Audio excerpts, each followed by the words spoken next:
Hello and welcome to the Minds on the Frontline Podcast, a podcast dedicated to meaningful conversations that inform, educate, and inspire frontline workers, their families, and the public. Our goal is to shed light on the mental and behavioral health challenges faced by those on the front lines while providing valuable insights and real-world solutions. Minds on the Frontline is brought to you by the Frontline Strong Together 5 program. FST 5 provides streamlined access to behavioral and mental health services and crisis resources for Michigan's Frontline 5 workers and their families. This includes all professional, part-time, and volunteer firefighters, EMS, law enforcement, corrections officers, and 911 dispatchers in Michigan and their immediate family members. First responders and mental health experts collaboratively created FST 5 to provide 24/7 live support, effective resources, and cutting-edge services to prevent and alleviate PTSD, anxiety, depression, and other frontline work-related mental and behavioral health challenges. Need help now? If you are a frontline worker in Michigan or an immediate family member experiencing any crisis, work-related, substance abuse, depression, relationships, finances, or any other, reach out by calling 1-833-34-STRONG or go to fst5.org for more information. I'm Jeff Lassers, one of your hosts, and I'm a professional firefighter, paramedic, educator, and content creator. Minds on the Frontline is co-hosted by Mike Mattern, also a professional firefighter and paramedic. In addition, Mike is a peer support team member for his fire department and the FST 5 program. In this episode, we welcome Captain David Clifton of the Washtenaw County Sheriff's Office Corrections Division, where he has served for 18 years and counting. Captain Clifton began his career as a corrections officer in 2007 and worked up to captain by 2022. Overseeing a staff of 60 correctional officers, 12 community service officers, 12 sergeants, and 2 lieutenants, he manages the daily operations of a facility that houses up to 404 incarcerated persons. His role extends beyond security, as he oversees medical personnel, food service contracts, and community mental health partnerships. David is deeply involved in training and mentorship, focusing on direct supervision, inmate behavior management, crisis intervention, and de-escalation strategies. His leadership emphasizes the well-being of both officers and incarcerated persons, recognizing the complex human dynamics within corrections. Outside of work, David is active in his community, mentoring young people and coaching sports teams. During this episode, we discuss the realities of working in corrections, including the unique challenges corrections officers face. Captain Clifton highlights the misconceptions surrounding corrections officers, emphasizing their role as mentors and caretakers rather than just enforcers. We explore the emotional toll of the job, the impact of repeated exposure to trauma, and the struggle many officers face in seeking mental health support. In addition, David shares his personal journey with therapy, breaking down the stigma within law enforcement and advocating for better access to resources. Finally, we examine how leadership and policymakers can improve conditions for corrections officers, ensuring that they receive the training and support they need and deserve to navigate this demanding profession. Please check us out on YouTube, Instagram, Facebook, X, and LinkedIn, and make sure to like and subscribe to all Minds on the Frontline podcast social media channels. Thank you, and enjoy the show. Hi, David. Hello. Good morning. Captain Clifton. Captain Clifton's in the house. Yeah, he is. I got to visit Captain Clifton the other day at work, as you got to see. Unfortunately, you couldn't join us. Yes. And I was like, take your podcast host to work day. Yeah. First time I've ever done that. right. Me too. And so it was a really good in-service into your world, right? Mm-hmm. And so before we get into the world of the correctional facility and those officers that run those facilities, yes, somebody who you are and like what you do and where you do it. David Clifton, first and foremost. So I do corrections. I'm in corrections. That's what I do for a living. But I'm a father of 3, 1 in college, 2 in high school, former coach of multiple sports, 2 different high schools. My biggest thing while I feel like I'm here on this planet is to help people. And so that's who I am. Now, as far as what I do, I'm the captain over at the Washtenaw County Correctional Facility. Been there for 18 years. Under my supervision, I have about 60 correction officers, 12 community service officers, 12 sergeants, 2 lieutenants. Those are just the uniform folks. I also have medical personnel because we have medical services 24/7, 365, which a lot of correctional facilities don't have. So I have to help with assisting with that contract and the oversight for that. We have a food service contract, so I have to oversee the individuals that run the food services department.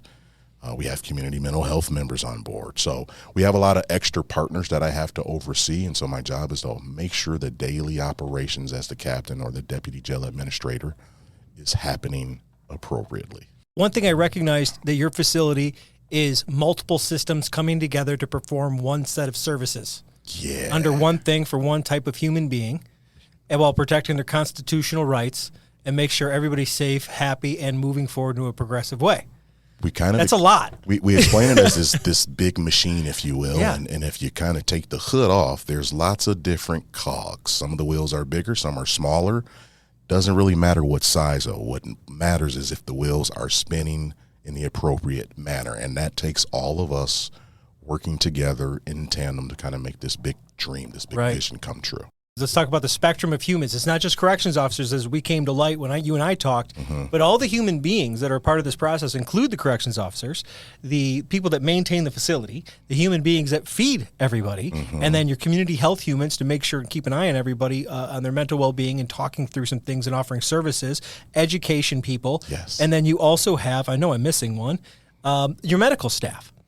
They're all a part of this system. They all endure all of these stresses that happen underneath the umbrella of what you do.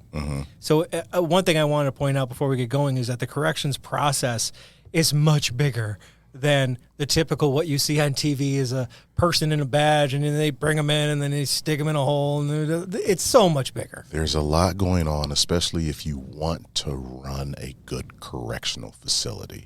The things you see on TV, right. Yeah, not even close. not even close. Well, like we said, fire, police, EMS, and even 911 have their own TV shows dedicated to the heroes that they are. Yeah.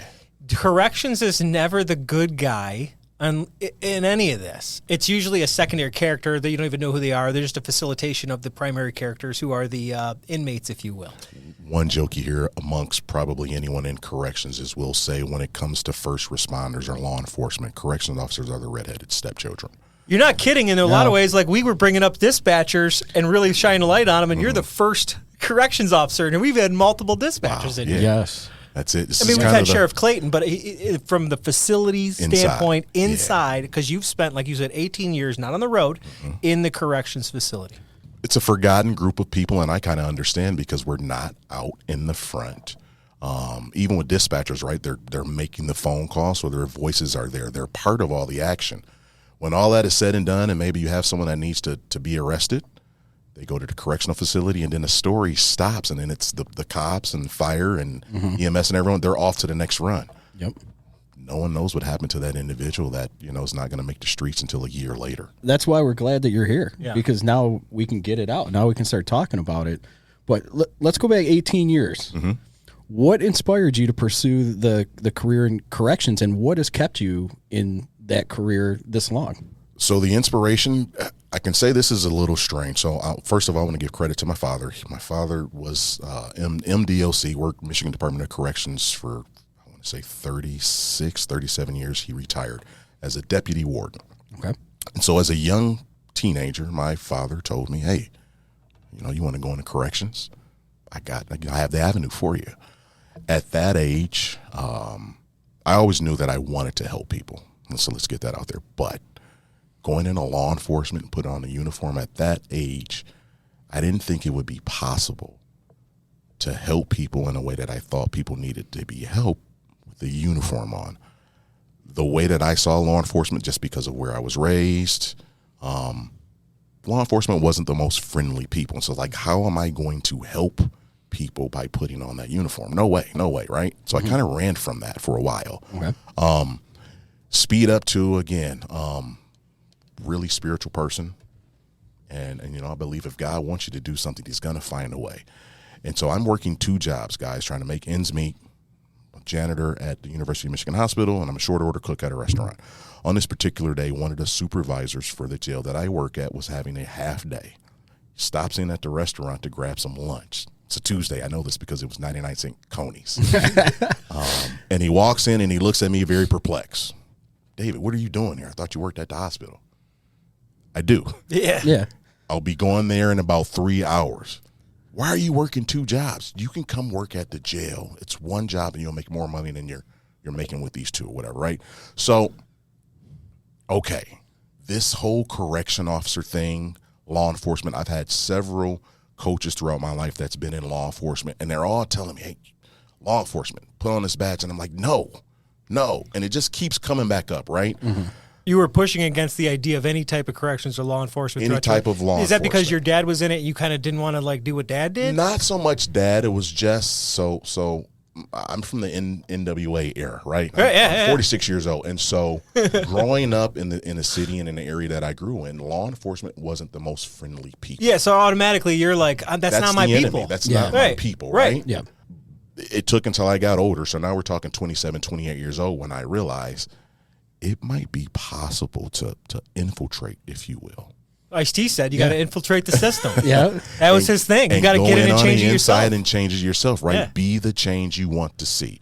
And so this opportunity came to me. I filled out the application. I got in there, and then this strange thing happened. I was like really good at it.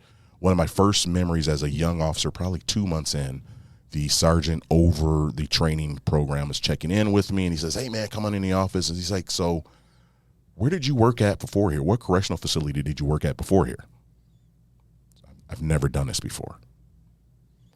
So I found that I was good at it. Now, what kept me in this is I figured out the formula as far as helping out human beings become better human beings while being in a correctional facility where there's a lot of forgotten people. So you found your passion and your lane, the intersection of the two. In jail. In jail, right, which is good That's all, for the yes. people that are incarcerated. Yeah. You get the right type of person in charge of the building you're going to be in that it wants you to be better. And I have more insight, right? So I understand the plight, if you will. I understand the circumstances and situations that a lot of the folks that are incarcerated in my facility have gone through. I understand why they're there. And so for me, it gives me a little more compassion to want to help them because I understand your situation. And I have the recipe, if you will, to kind of get out of that situation because I've experienced it. My father has, and other people that I know. And so, again, I think, God will put you where you need to be when you need to be there. Leveraging the sum of your experiences into helping others. And that couldn't have been better for you, even though you were pushing it away. I was pushing it away. I think you needed that time to do those other things. And it wasn't the right time. Right. That's where That's all it was. Needed to gain some different experience. You were still in your 20s. It wasn't the right time. Right. You needed to work multiple jobs to appreciate the single job, right? Oh, yeah. Thank God and for then how one it goes? job. Right? Although I don't know, sometimes, Jeff, the responsibility that comes along. I get it. Yeah. I get it. I couldn't agree with you more. Okay. So one of the things that people don't understand is like what corrections officers do. And like you said, you got a building full of them that you're in charge of their well-being and their future. Mm-hmm. So walk us through their typical day for corrections officers and some of the biggest challenges they faced in just daily routines. Yeah. So one of the stranger things about being a CO in a correctional facility is when you show up to work, you're in the building for the entire day, right? So normal folks, they go to work. You get a break, you can maybe step outside. You get a lunch break, you can run down to Chipotle or whatever. Even in a hospital, you get a nice area to go run to that's got a more restaurant or atmosphere. Yeah, so that's one of the nuances about being a correctional officer. They're in the building, and they can't leave the building until their shift is over, right? And so you come in, you get your briefing, you go down to your housing unit. Your housing unit, you may be overseeing 32 individuals all the way up to 60. These are 60 different personalities, people carrying different type of traumas, personal traumas, group traumas, and you have to kind of sort all of this out. Now, remember, in a county jail versus a prison, a lot of these individuals are pre-sentenced, which means they are innocent. And so you need need to treat them as human beings, but they're innocent human beings. I think you said 70, 80% Right are pre-sentence? now, probably anywhere from 70 to 75% of our population right now are pre-sentence, which means that they're somewhere in the process of going through the trial, right? Right. And Which so- is in this limbo area where you're now there to maintain their constitutional rights, but Yes. also within the parameters of which the law set them in based on some actions they had. That's a song delicate and world. dance that you have to be careful with. We're dealing with human beings. They may have been accused of doing something, but they haven't been found guilty, and you have to treat them as such. It's not an us versus them, right? Everyone knows cops versus robbers when you're a kid. And so there's a good guy and there's a bad guy. So everyone associates people in jail as being bad guys. How about it's just people that may have made a mistake, and maybe they need guidance. So one of the things in my facility that we tell our corrections officers is your relationship with the incarcerated population is that of a teacher to a student, or a mentor to a mentee. That takes a lot out of an individual. If I'm looking at you, Jeff, and maybe you're being accused of domestic violence, and maybe growing up, my mother was a victim of domestic violence, and I have to work a housing unit with you for 16 hours a day, and I still have to have compassion to give you the things that you need to help you out in areas that you need. Oh, you want to go to a class? You want to go to anger management? I can sign you up for that. You want to try to get your GED? I can sign you up for that. Oh, you just had a bad phone call. Let's sit down and talk about what's going on. To find that balance between you may not be the best type of individual, but you're still a human being and you deserve another chance, is something that every CO probably struggles with on a daily basis. For 8 to 12 hours a day. 16 hours a day. Even under the best of circumstances, having a great conversations with people, there's a lingering of it as a human being, quote, knowing what they did, quote unquote. And you take that home with you. Yeah. Mm-hmm. And you're just ruminating on it. Because as a human, that's what we do. We analyze things constantly. We're pattern recognizing, danger identifying, stay safe. And there's this weird, unnatural feeling that I have where I look at the interaction between them, and you're maintaining this delicate balance. Both sides. Yes. Yeah. And so building those relationships and maintaining those relationships, it takes a certain type of individual to come in and do that. And then I have to help them, right? And so help them get to court, help them get to class. Maybe there's a medical emergency. I might have to perform CPR on you to save your life. Sometimes COs are putting themselves in danger to help an incarcerated individual that may be trying to harm themselves, right? Right. And so the level of compassion that you have to be a corrections officer, man, you really do need to care and want to help in order to, and not just to do it well, to do it effectively, because your actions and reactions are so dependent on the overall mission that where if you are astray mentally, whether it's your ego or whether it's your anger, or if that's, you can't be off there. And that is why what you guys are doing, and I'm sure we'll get into it a little bit later, helping those specifically in corrections maintain good mental health, as we'll get into, because of so much being pulled out of them.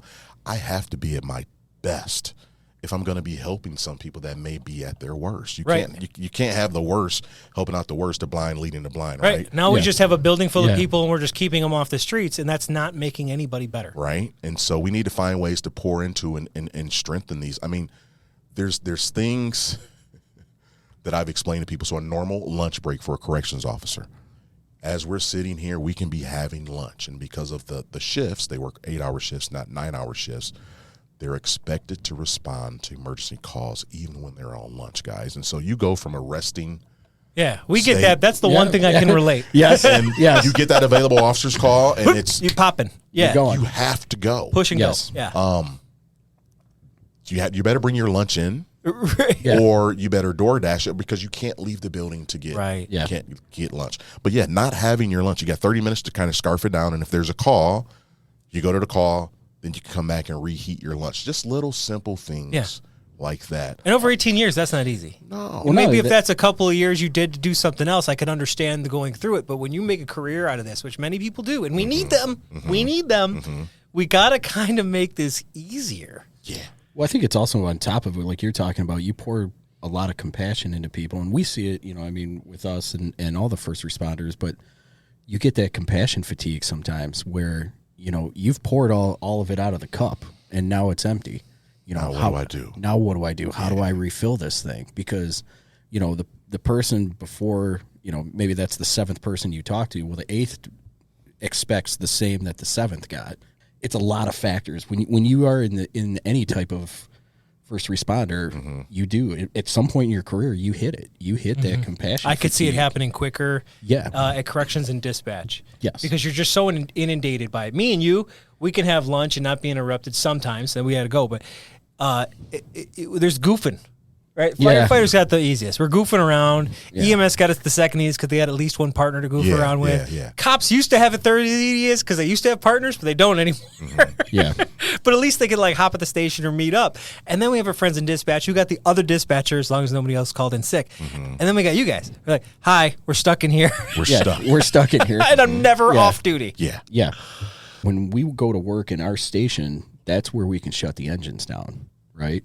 You guys are in the building, and there's no shutting the engines down. There is no. Part of their job is to be inside the housing unit with the incarcerated population, interacting. When you say that, you mean literally the housing, and as you showed me, we went in there. And it's intimidating walking into a place, and I haven't been sized up like that in a very long time by that many people.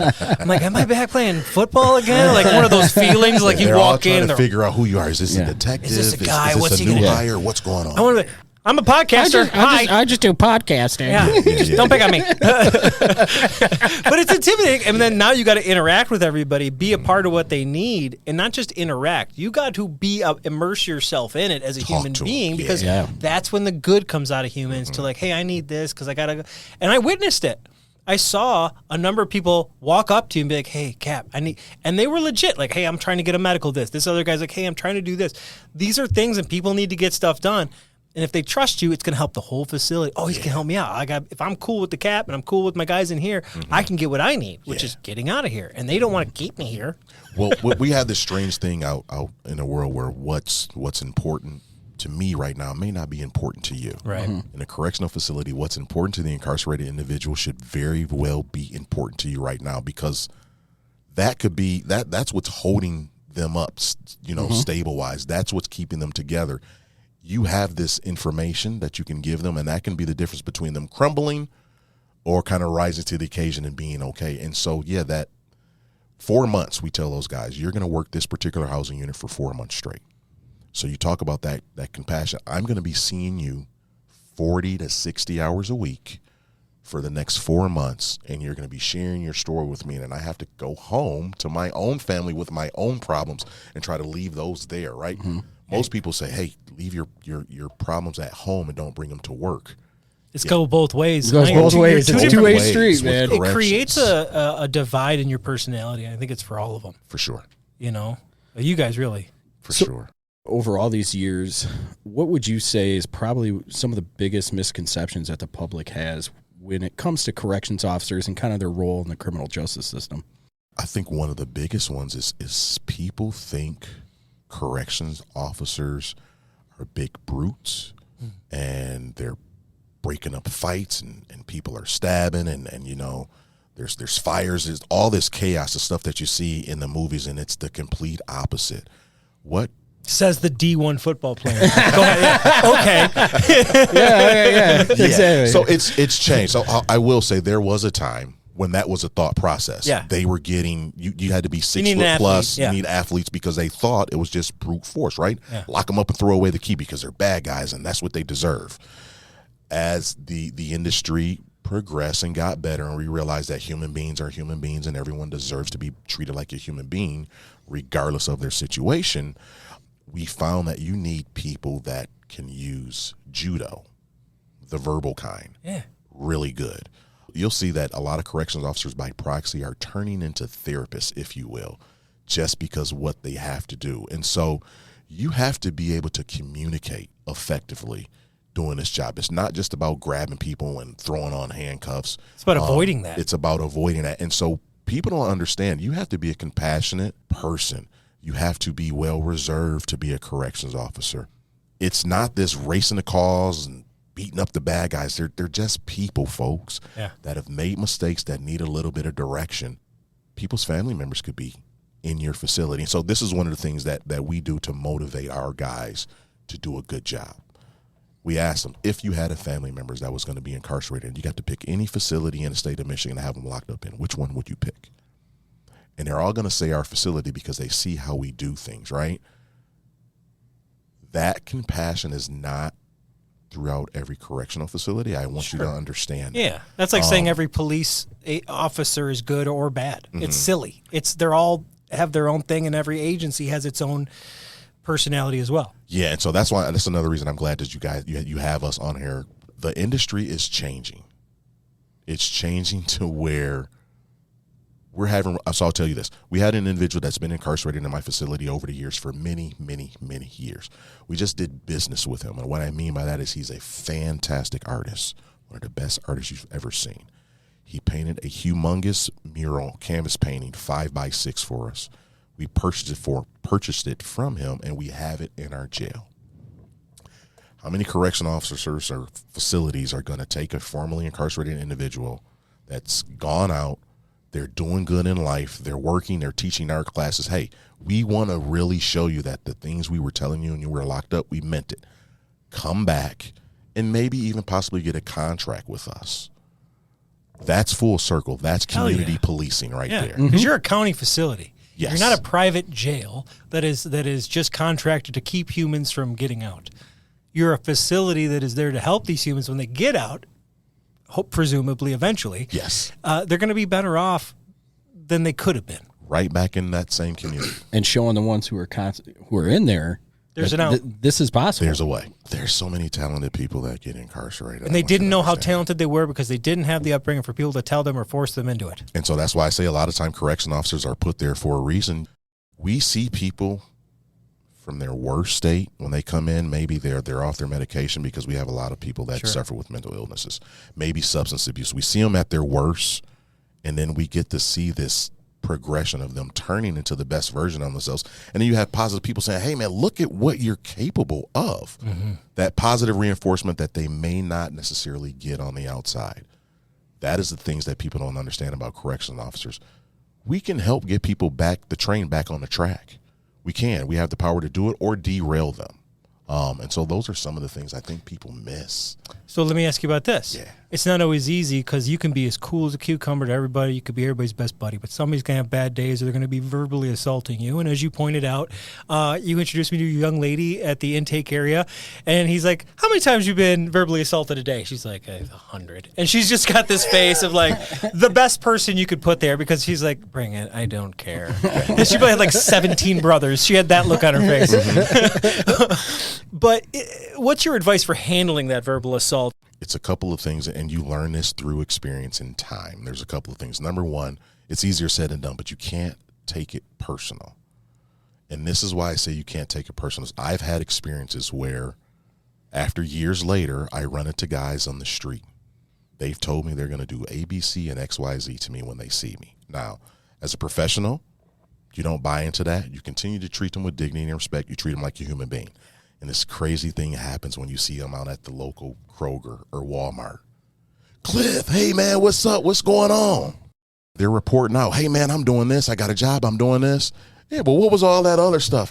Listen, man, we get bored in there sometimes or we have bad days, and you guys are the ones that are there to take it out on, right? We don't have anyone else to take it out on. What do they say? You take it out on the ones you love the most? Take it out. And so in a way, that's what it is. And so that's why I go back to the first thing. You can't take it personal. You have to understand that these people, sometimes they're in the worst situations that they can be in. Maybe you just got off the phone call and maybe your girlfriend broke up with you or she told you she's not coming to see you or she's not bringing the kids up. And then I come up to you and say, hey, man, it's time to lock down. Mind you, you're 20 years older than the officer, and now he's telling you to go to your room. Yeah. Yeah. I'm going to tell you how I feel about you. You're already at a 9. Right? Yeah. You just tipped my scale, bud. And so understanding, just kind of the temperature that some of those folks that you're carrying, where they're at, it helps you be a little bit more compassionate. It helps you be a little bit more understanding. I could see where like a psychiatrist helping to train corrections officers to recognize what that is, and that's like a misplaced anger at you. They're not yelling at you, and to be reinforcing that and to leverage it back and say, this is an opportunity. If they feel that welcoming to come at you like that, they're probably as open to getting your help too, because they're willing to focus on you. That's the other thing. There's a saying, right? So the help in a correctional facility is not 5 miles or 10 miles away. It's like 60 seconds to 120 seconds away, right? Those guys, the guys and gals in there, they know that as well. So they know, even if I come at you, the cavalry's going to come. I'm really not going to do it. I'm just angry. Yes. And I'm expressing myself. It's a display. Yes. A lot of times that's what it is. It's a display. Or they're not that verbal, and then you walk them to their cell, you get them in their cell, you close the door, and then now they turn into the Incredible Hulk, right? Right. Well, if you really, really wanted to harm me physically, the dog behind the fence, you would have done that. Yeah. And so it's verbal. And again, just understanding that they're in a situation that I'm not in. And right now I'm the sounding board, and I'm going to be the professional and understand that and know that's part of the job. Be there to help them. I'm going to help you by not engaging in this. 15, 20 minutes later, I'm going to come back. Hey, how you and show you some love, and we're going to talk it out. All right, yeah. I'm glad we're doing this. Me you know too. What I mean, because I think it's a story that needs to be told. Yeah, people need to understand. I think we're going to need a couple of these conversations. I agree, but with being in there, you know, unfortunately, there's things that do happen. You know, you have the suicide attempts, you have the violence. You know, there's a lot of trauma and stress that's just unavoidable while you're in there. How do these experiences really impact the mental health of the corrections officers and their families? And what have you found are some of the strategies to help with that? Yeah, that's a big one there, and this is probably one of the most important ones. So this line of work is absolutely going to change you. It's going to change you. The dangerous thing is the person that is going through the changes, and sometimes their spouses or loved ones, significant others, they're not going to see it. It's kind of like if you have children and your children are growing, they're getting taller, everyone notices it except for the parents, or their voice change because you're there all the time. Right? So this job will absolutely change you. Mental health for first responders overall, I do believe it's changing.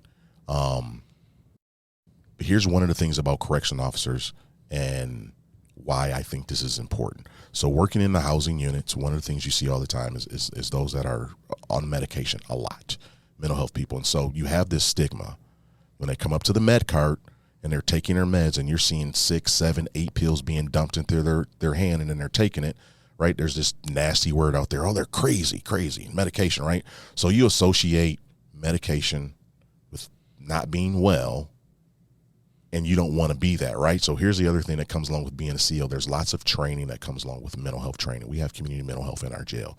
By proxy, you're going to get educated on some of this stuff, and COs will start to see the signs and symptoms of some type of mental health thing going on in themselves. But if I open up to that, now I'm one of them. Yeah, okay. Yeah. It's a hard thing to deal with. It's a hard thing to battle. And so they keep it in. They don't talk about it. And you're not going to tell your family about it, because most people in these fields, you're either alpha male, alpha female, right? You're a tough guy. At least you're supposed to be, or you're a tough gal. Right. You're not allowed to be broken. And so you can't show it. You can't talk about it. That's part of the problem. It has to take out of you the things that you see. Police can respond to a drowning, if you will, at said lake. So dispatch calls it out. They know where it is. Fire, EMS, police, they show up. Let's say the person passes away. So now everyone associated with that event has trauma around that lake. Maybe the dispatcher never has to do another emergency call to that lake, so they may not have any triggers. Fire, EMS, police, maybe they never go back to that lake, so they don't have a trauma response to that.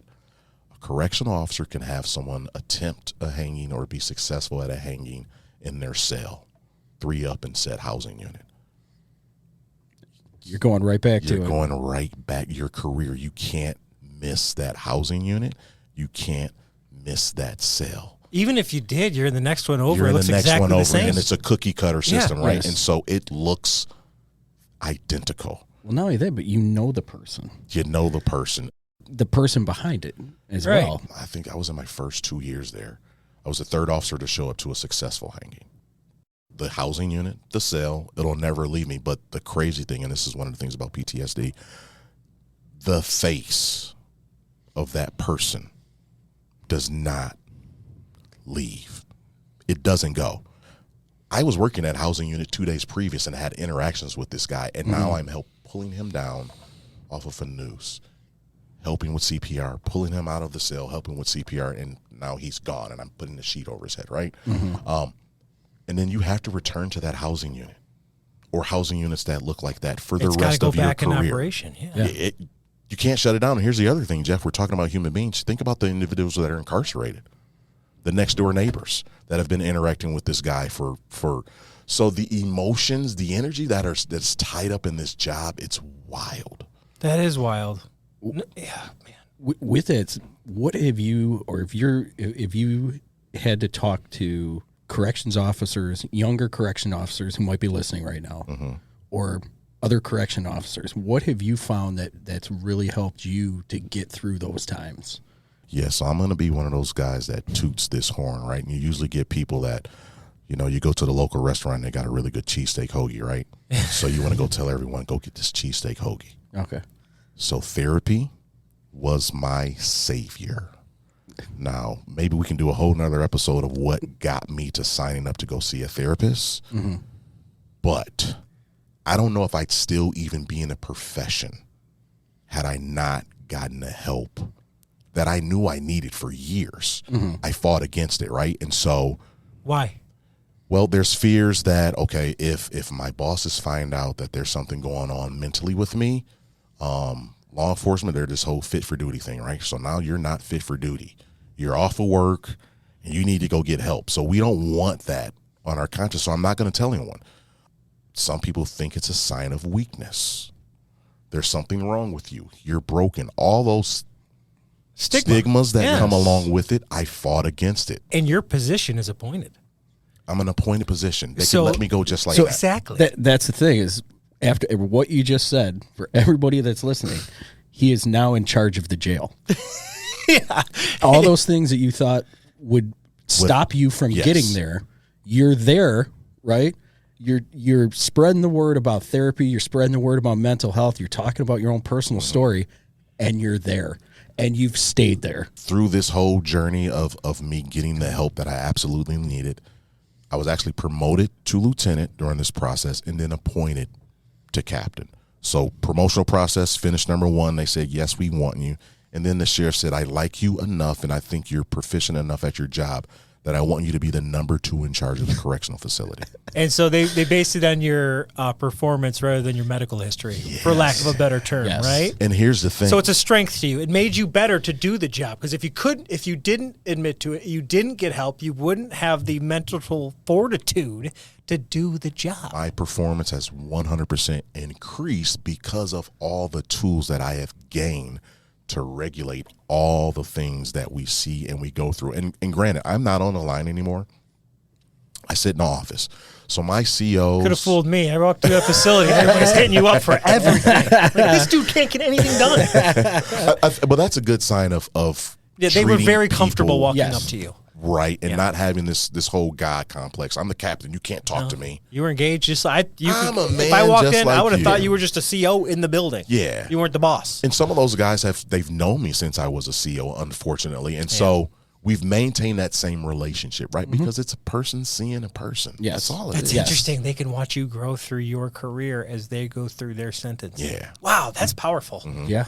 Wow. But yeah, that's getting the help. And so fighting against the stigma of getting help is probably the biggest thing that I would tell the younger officers.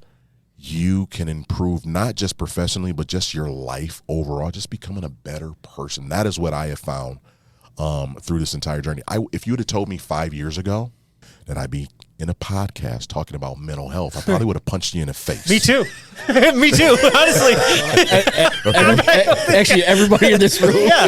Like, schmodcast, whatever. What are you talking about? Exactly. Yeah. Just the amount of experiences that I've had over the past couple of years has changed me tremendously. And I want to do my part while I'm here on this planet.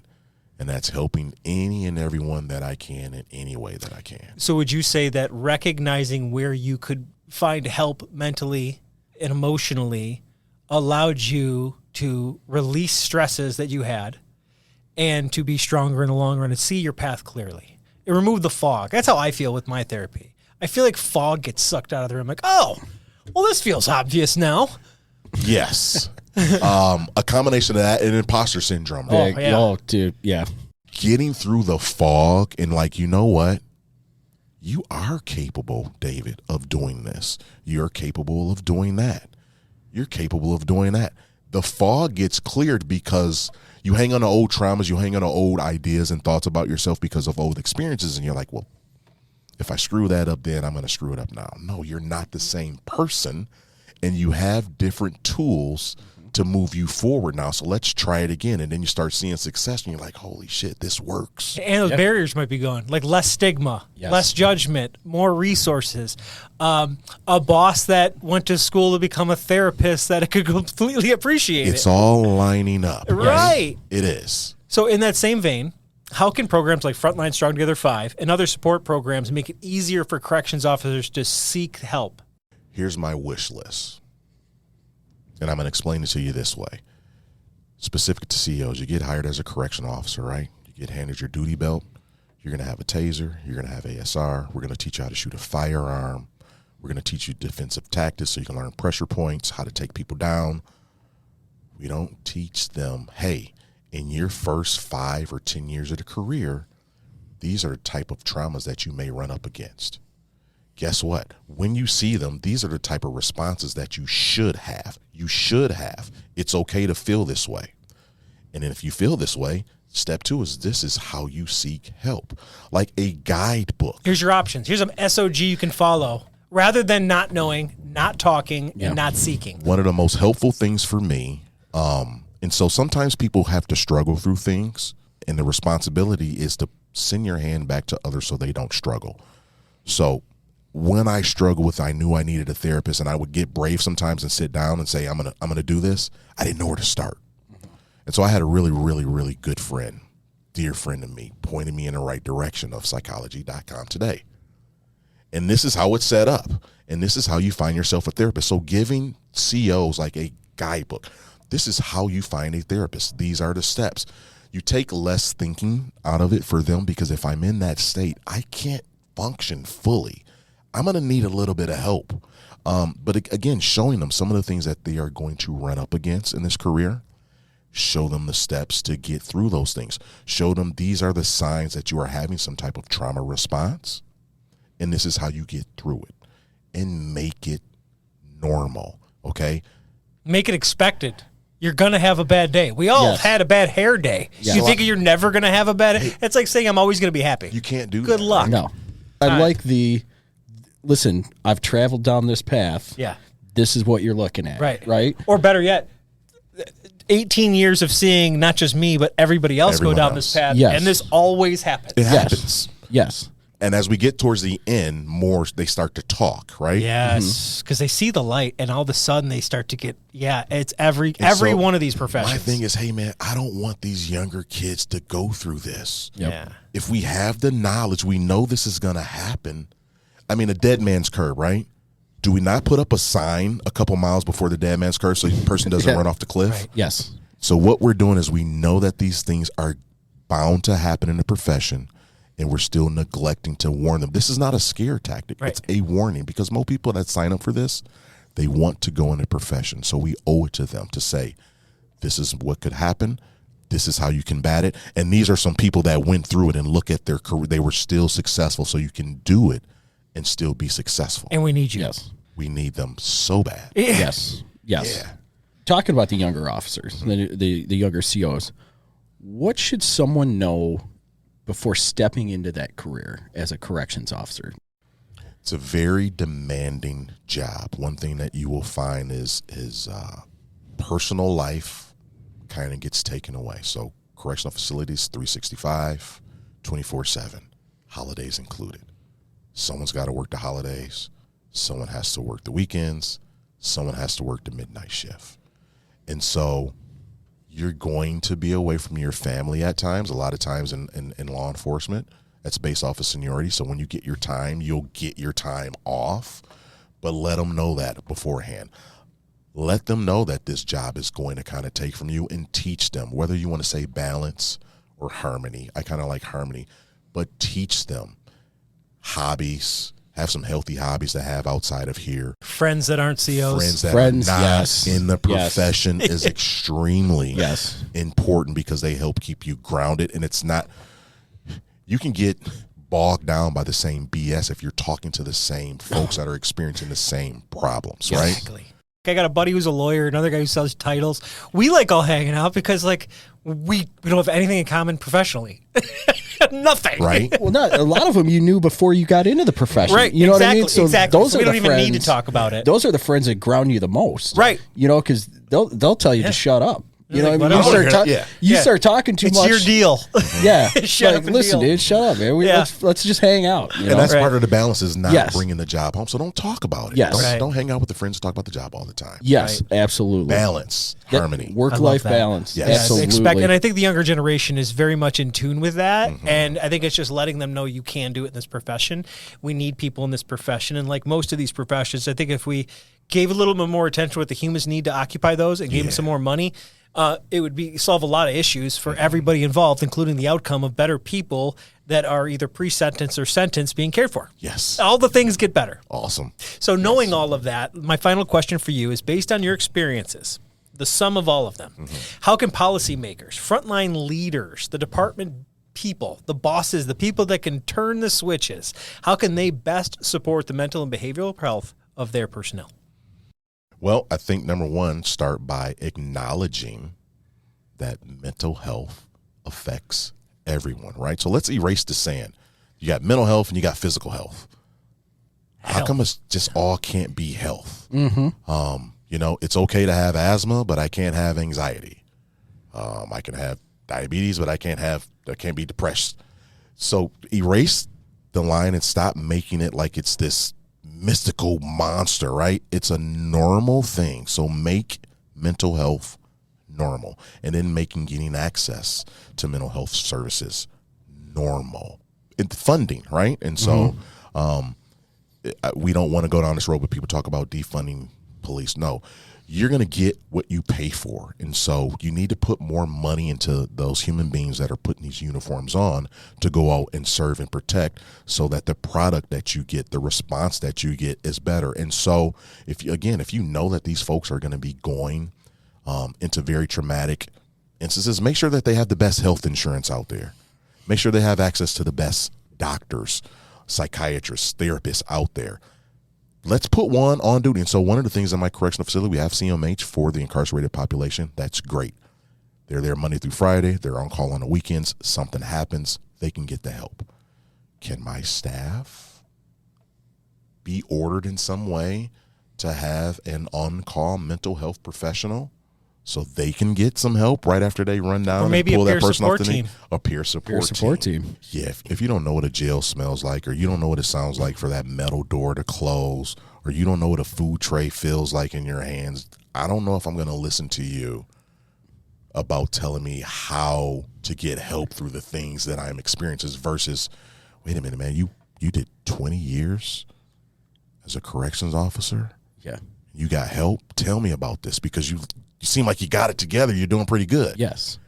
It's always easier to listen to someone that has had the same shared experiences, right? And so let's push some of these folks that are retiring into the field of therapy so they can go back and help those.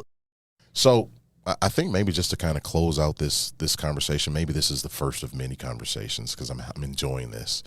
I think it's good to recognize that leaders in law enforcement, specifically corrections, are recognizing and realizing that mental health issues is something that's real, that getting help is something that's possible, being successful while you're getting that help is something that's possible, getting help is something that isn't frowned upon on, and you won't necessarily get in trouble for it. It can actually help make things better. For me, to sit here and to talk about this, I never in a million years thought that I would even experience the things that I have experienced. But I understand now that I've gone through those things to help other human beings become better human beings. And so if I could leave you with anything, right? Make yourself a priority, especially if you're one that likes to feed into others. As we said earlier on, a cup that isn't full or a cup that has holes in it cannot properly fill any other cup that it's trying to pour into. So take time to pat yourself up so that you're fully capable of holding that full load that you want to dump off into other people. Thank you for listening to the Minds on the Frontline podcast. We have more great content coming out soon. Please check us out on YouTube, Instagram, Facebook, X, and LinkedIn. And make sure to like, subscribe, and follow all Minds on the Frontline podcast social media channels. Thank you, and have a great day.